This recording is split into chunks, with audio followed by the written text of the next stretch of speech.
il lui attribue toutes sortes de choses. Et spécialement quand il y a des problèmes sur la terre, vous avez déjà remarqué ça? Les gens disent tout de suite, « Ah, si Dieu existe! Si Dieu existait !» Ça veut dire qu'ils n'y croient pas vraiment. En même temps, ils y croient puisqu'ils en parlent. Il ne ferait pas ça. Ou pourquoi il a rien fait? Pourquoi il y a eu ce massacre? Pourquoi il y a eu ces crimes? Pourquoi il y a eu cet accident? Moi, je ne crois pas en Dieu. À quelque part, c'est une agression, une menace contre Dieu. Mais parce qu'ils ne connaissent pas son cœur. Ils ne connaissent pas ses actions. Et un des rôles favoris de Satan, c'est d'attribuer à Dieu des choses qu'il n'a pas fait. Et de nous faire croire que c'est Dieu qui savait que le jugement allait être juste. Donc nous n'avons aucune crainte à voir de notre juge. Ce n'est pas un juge qui veut absolument condamner, emprisonner et abuser de sa position. La Bible dit qu'il est un juste juge. Et à savoir si je dois passer devant un tribunal ou pas, si je peux choisir le juge, je vais choisir le seul, le meilleur, le parfait. Donc nous tous qui allons passer devant le tribunal de Dieu un jour, n'ayons pas crainte de ce jugement, parce qu'il est le juste juge.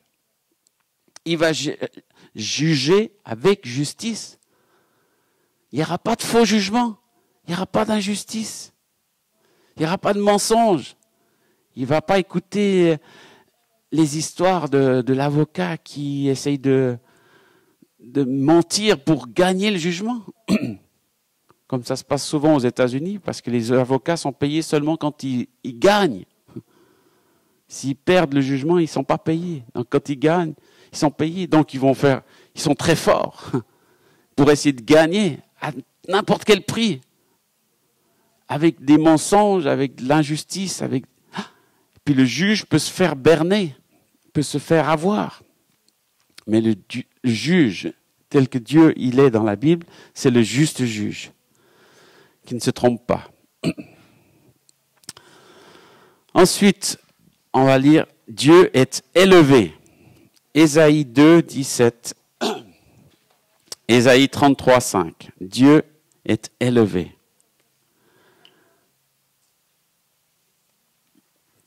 Ça signifie bien sûr sa position. Quelqu'un d'élevé, c'est quelqu'un d'important. C'est quelqu'un qui est au-dessus. Et c'est important la position, n'est-ce pas?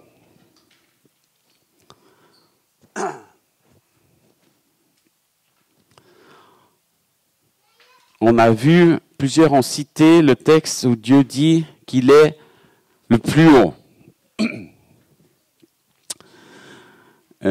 Alors là, on a un problème en français par rapport à d'autres langues. En français, c'est traduit dans la Bible Dieu le plus haut. Dans le psaume 92. Mais en hébreu, et puis en anglais, en espagnol, dans d'autres langues, c'est pas le plus haut, c'est pas le très haut, c'est le plus haut. Justement. Donc Dieu, il n'est pas juste plus haut, il n'est pas juste très haut, il est le plus haut. Le plus haut, c'est le plus important. Donc Dieu est élevé au-dessus de tout. Ça veut dire au-dessus des autres dieux, au-dessus des divinités, au-dessus des puissances, au-dessus du diable, au-dessus de tout. Au-dessus des jugements des hommes, au-dessus des gouvernements, au-dessus de la politique, au-dessus de l'économie. Dieu est le plus haut. Alors quand tu sais ça, tu dis, ah bon, Dieu, il maîtrise quand même. Il est plus que ce que je pensais. C'est pas l'économie qui va diriger le monde, même si elle a beaucoup d'influence. C'est pas la politique qui va diriger le monde. Mais Dieu est au-dessus de tout cela. Dieu est fidèle. Ésaïe 11, 5. Exode 34, 6. Ésaïe 49, 7. Il y a beaucoup de textes qui parlent de la fidélité de Dieu. Aujourd'hui, combien de situations sont détruites à cause de l'infidélité? Serait-ce déjà que les mariages, les familles, des entreprises, des églises à cause de l'infidélité. Dieu n'a pas d'infidélité en lui. Dieu ne pense même pas à être infidèle. Pour Dieu, ça ne fait pas partie de son raisonnement, de sa personne. Dieu est fidèle pour son Église. Dieu est fidèle pour Israël. Dieu est fidèle à ses promesses. Dieu est fidèle à sa parole. Il ne peut pas être infidèle, il est fidèle. Vous voyez comment c'est important de connaître Dieu. Dieu est fort. Exode 15, 6, Deutéronome 10, 17. Moi, tous ces noms, c'est des inspirations pour la louange. Tous ces noms que Dieu possède, j'ai envie de les chanter. J'ai envie de les prier. J'ai envie de les proclamer. Et quand je conduis la louange, je cherche l'identité de Dieu. Mais qu'est-ce que le peuple de Dieu a besoin d'entendre sur Dieu aujourd'hui? Qu'est-ce qu'il leur est important de proclamer? Et des fois, proclamer sa force, c'est nécessaire. Dieu est vraiment fort. Ce n'est pas un petit Dieu faible, fatigué. C'est un Dieu fort. Dieu est une forteresse. Psaume 71, 3. 2 Samuel 22, 2. 2 Samuel 22, 2. Dieu est une forteresse. Psaume 18, 3. Psaume 18, 3. Tout ça, la forteresse. Vous imaginez du temps d'Israël, la forteresse, c'était un moment, quelque chose d'important. Une ville forteresse. Tu étais protégé dans cette forteresse. Donc pour les Juifs, c'était très clair. Waouh, une forteresse. Aujourd'hui, on a moins la notion de forteresse, mais on comprend bien le sens. On a toujours besoin de forteresse, de protection. Dieu est un gardien. Ésaïe 27, verset 3. Quand je voyage en Afrique, la plupart des maisons qui m'accueillent, il y a toujours un gardien. Ici, on n'a pas l'habitude, mais souvent, c'est le gardien de la maison. Je dis, il fait quoi? Il garde. Ici, on a des cadenas, des serrures, des systèmes de sécurité, mais on a aussi des sociétés de protection, de gardiennage. Puis on est sûr que, quelqu'un va protéger, quelqu'un va garder. Dieu est ton gardien. Et il te garde. Dieu est glorieux. Ésaïe 35, 2. Exode 24, 17. Il y a de la gloire en Dieu.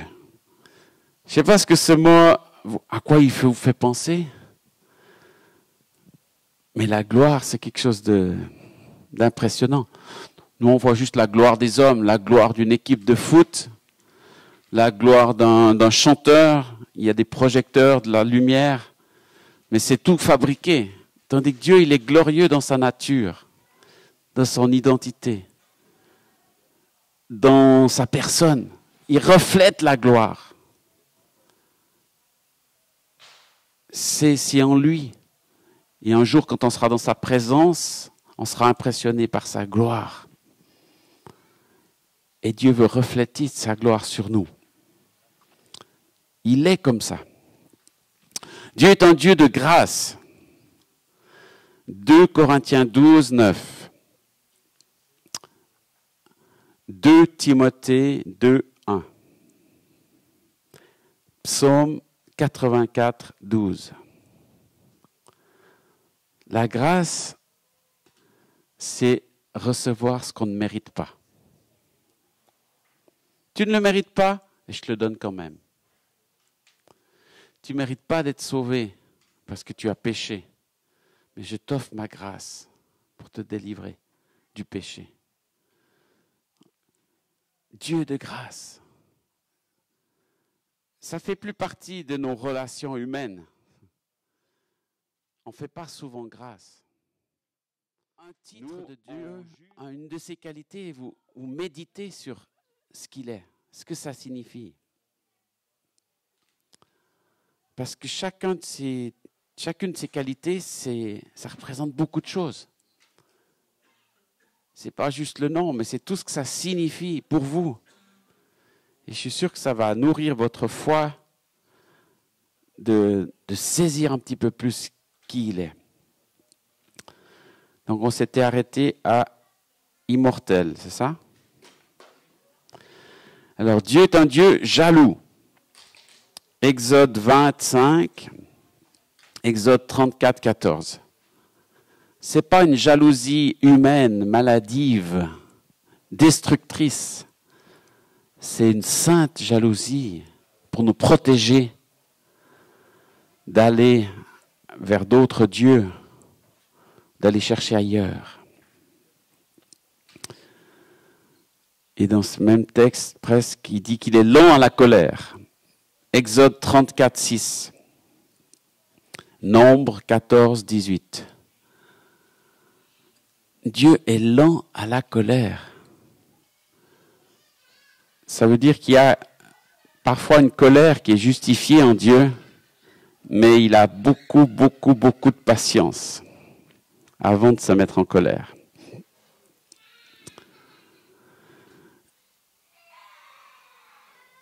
Une de ses qualités, c'est la longanimité. Ça veut dire la lenteur à venger les fautes. Vous avez ça dans Romains 2, 4. Ésaïe 48, 9. Romains 9, 22.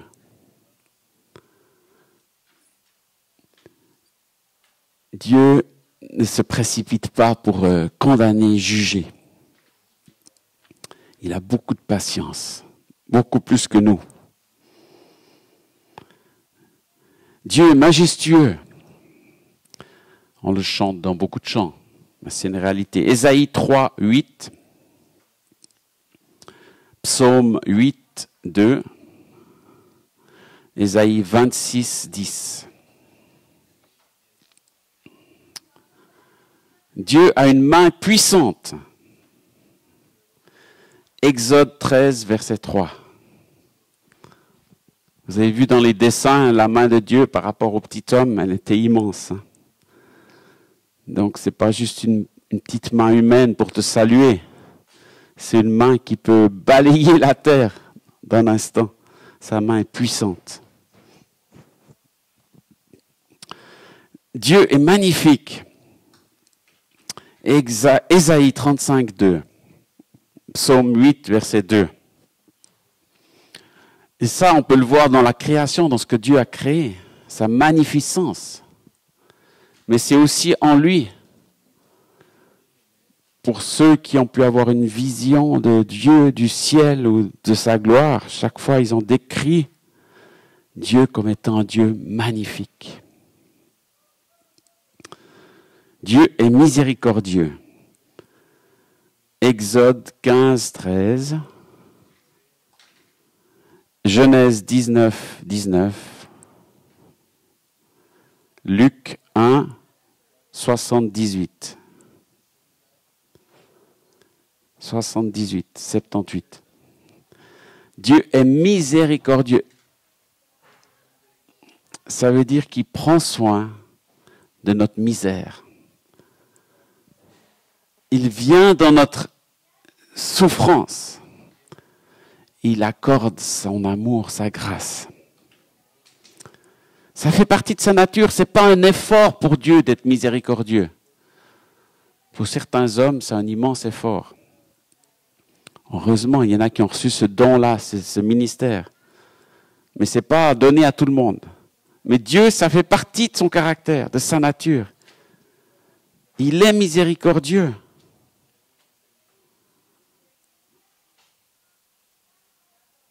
Il aime exercer la miséricorde. Il ne fait pas d'effort pour ça. Il dit, quand même, il faudrait bien que j'agisse en faveur de ces chrétiens. Non, il aime exercer la miséricorde. Et ainsi se manifester dans son caractère. Dieu est omniscient. Ça veut dire il sait toutes choses. 1 Jean 3, verset 20. Il y a tellement de gens qui pensent apprendre des choses à Dieu. Ils vont lui dire, Seigneur, tu sais, etc. Il lui explique. Mais Dieu sait tout. Il connaît toutes choses. Il n'est pas dépassé par les circonstances.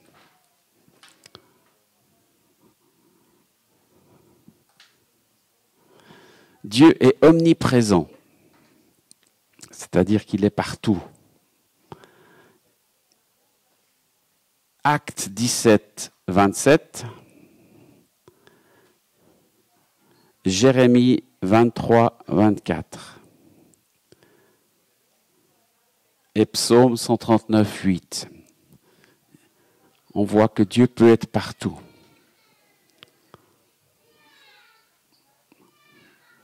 Dieu est parfait. Vous imaginez le mot parfait? Ça nous fait des fois un peu peur. Nous, on essaye de s'améliorer un peu, mais on imagine et on voit bien qu'on n'est pas parfait.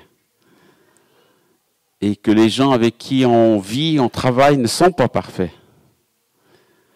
Et parfois, cette imperfection nous trouble, nous dérange. Et on pense parfois que Dieu aussi n'a pas toute la perfection. À cause de nos expériences humaines. Mais Dieu est parfaitement parfait. Totalement parfait. Dans toutes ses voies, dans toutes ses pensées, dans toutes ses actions. Dieu est patient. Romains 3, 25. On l'a vu déjà dans plusieurs autres caractéristiques qui reflétaient sa patience. Mais là, il se présente comme le Dieu patient. Romains 2, verset 4. Je crois que si Dieu n'était pas patient, il y a longtemps que la terre serait déjà détruite. Et que les hommes n'y habiteraient plus. Il y a longtemps que l'Église aurait été brûlée et consumée si Dieu n'avait pas eu de patience. Mais Dieu a tellement encore de patience pour nous. Dieu est plus grand que tout. Exode 18, 11. Il est plus grand que les montagnes, plus grand que les océans, plus grand que la terre. Et ça, c'est aussi quelque chose qui doit complètement nous dépasser. Dieu des galaxies, le Dieu des planètes. Et il est encore plus grand que tout ça. Ouais. Dieu est le premier, numéro 1, depuis toujours. Il est l'alpha et l'oméga. Donc il est aussi le premier, il est aussi le dernier. Le début, la fin. Et c'est tellement compliqué pour notre petite tête d'homme de se dire, mais qu'est-ce qui existe, qui n'a pas de début et qui n'a pas de fin? On ne peut pas l'imaginer parce que tout ce qu'on connaît, nous, a un début et une fin. Donc ça nous dépasse. Et c'est bon d'être dépassé par Dieu. La personne qui n'est pas dépassée par Dieu et qui explique Dieu dans tout ce qu'il fait, il se prend pour Dieu. Celui qui explique Dieu à la place de Dieu se prend pour Dieu. Et c'est comme ça que sont nées des sectes. C'est quand un leader a commencé à dire tout ce que Dieu disait, tout ce que Dieu pensait, en n'acceptant aucune correction. Et cet homme imparfait s'est pris pour un Dieu parfait. Et le problème survient au moment où cet homme, justement, qui devient un Dieu aux yeux des autres, manifeste des actes humains imparfaits et tombe dans la colère, dans l'abus spirituel, sexuel, financier. Et tout à coup, la montagne s'écroule Cet homme que les autres avaient fait un Dieu redevient un homme. Donc tout s'écroule. Mais notre Dieu, il ne s'écroule pas. Il reste le premier. Il reste qui il est. Les hommes passent, les religions passent, les saisons passent, les années passent, Dieu reste. Dieu est notre protecteur. Psaume 31, 21. Psaume 27, 5. Dieu est puissant. Ésaïe 10, 21. Ésaïe 26, 11. Puissant.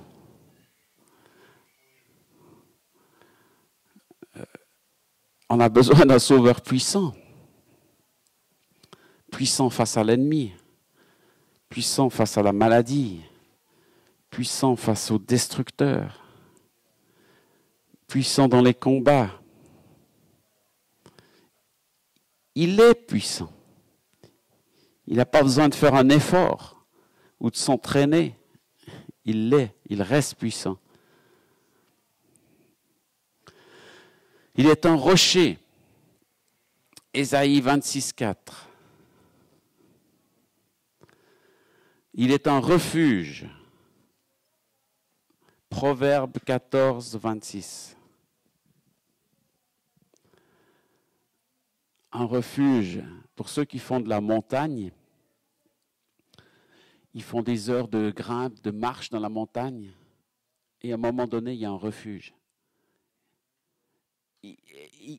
Ils sont motivés parce qu'ils disent, dans 1 heure, on sera au refuge. Et s'il y a la tempête, s'il y a des problèmes, on peut atteindre le refuge.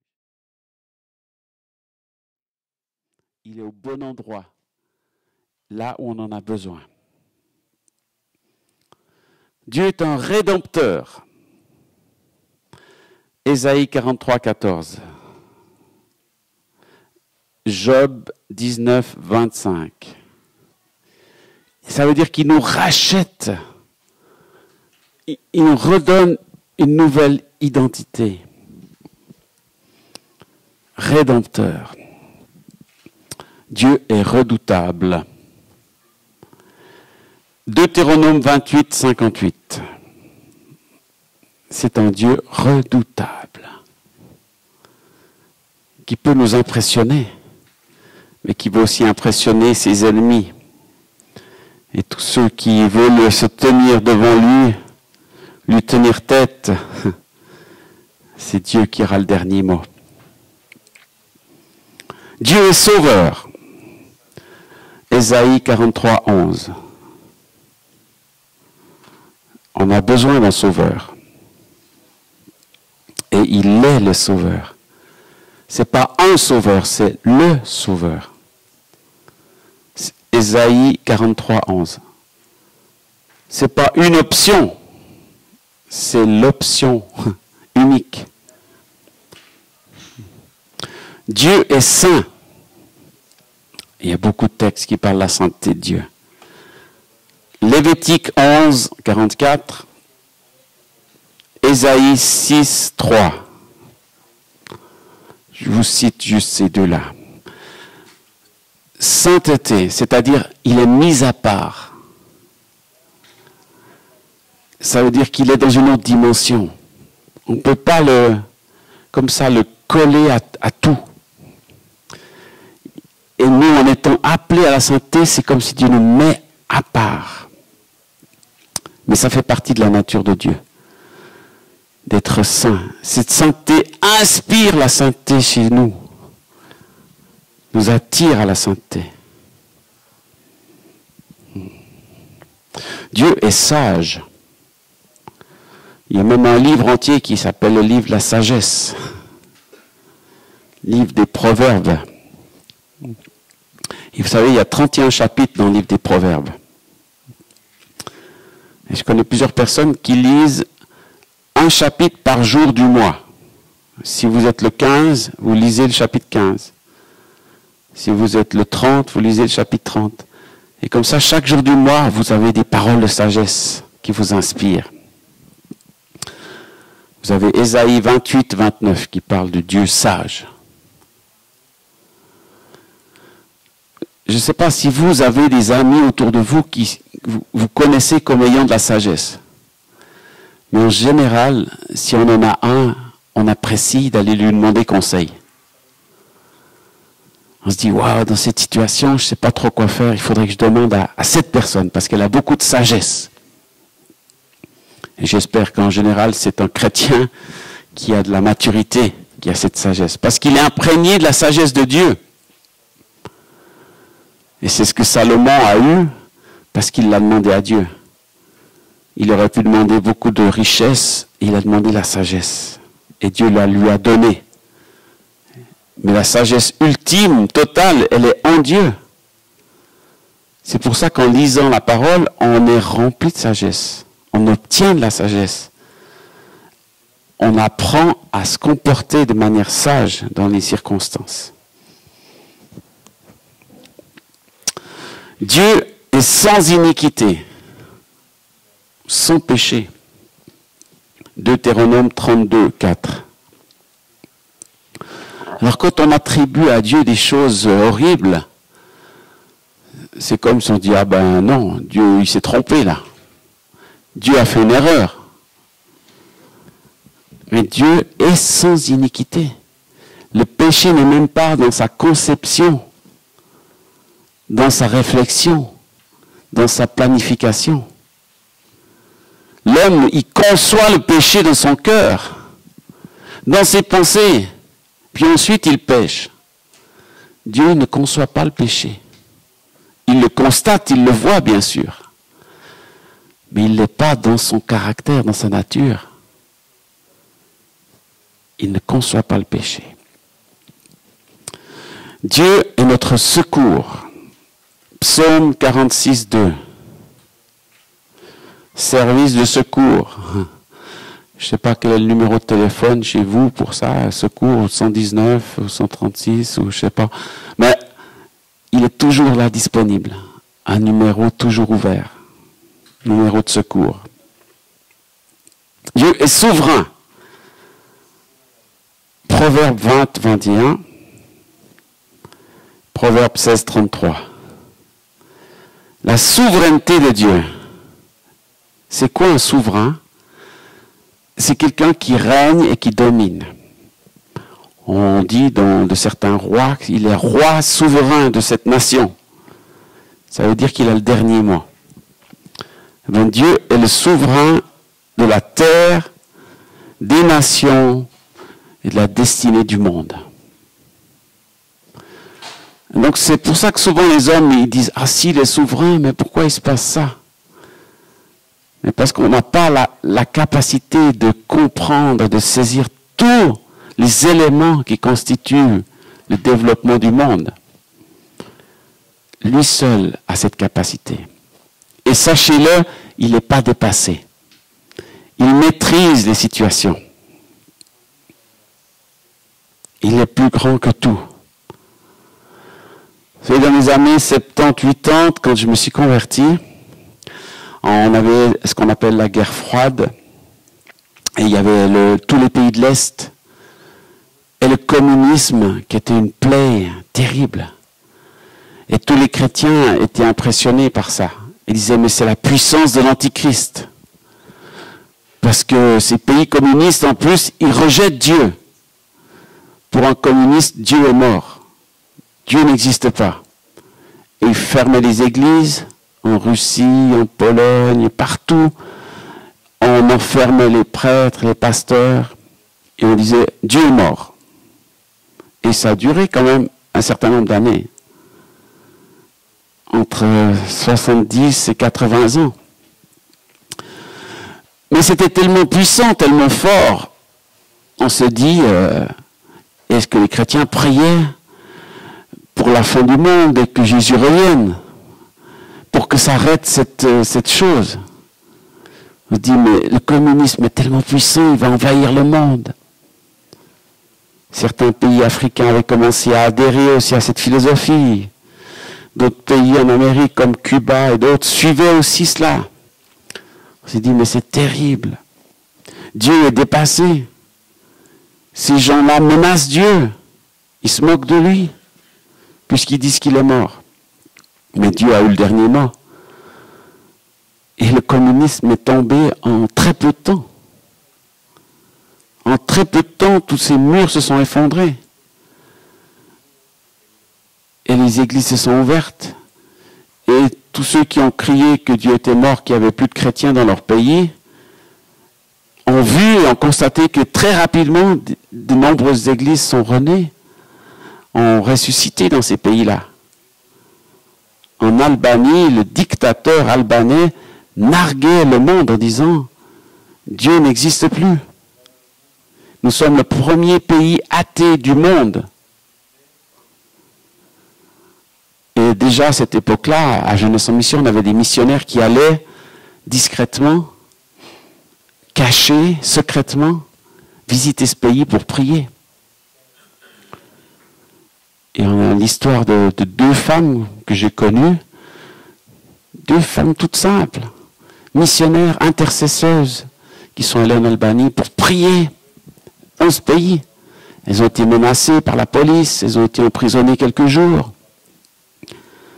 Mais ils ont prié pour que Dieu change et sauve ce pays.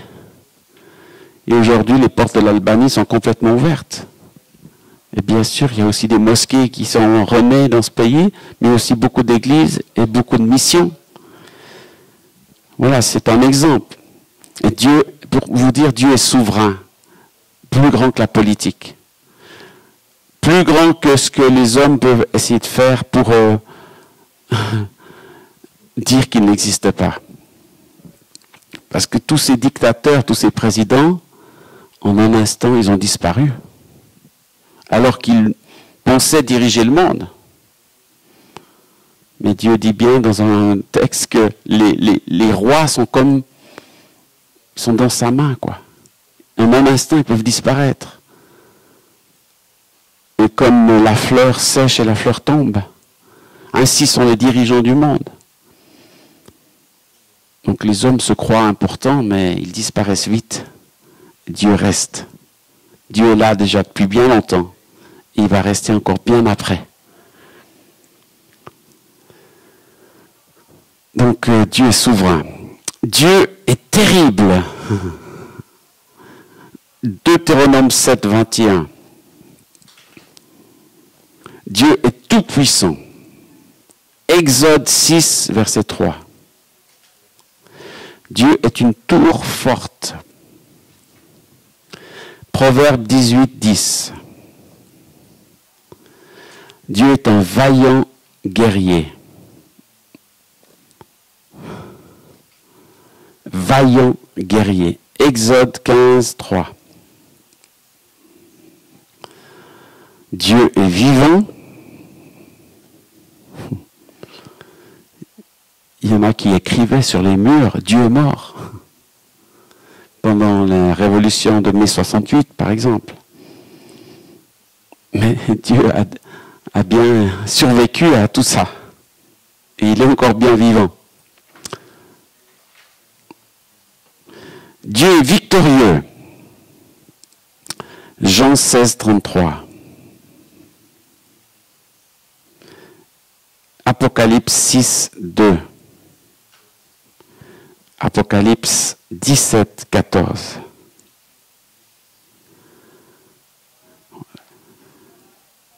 Donc voilà déjà, je vais m'arrêter là pour la liste des qualificatifs de Dieu. En fait, c'est des qualités qu'il a et qui reflètent son identité. J'en ai sûrement oublié quelques-unes, je ne vous ai pas tout donné. Donc vous pourrez en rajouter, mais je vous ai donné les principales. Ensuite, on a les noms de Dieu, les noms de Jésus.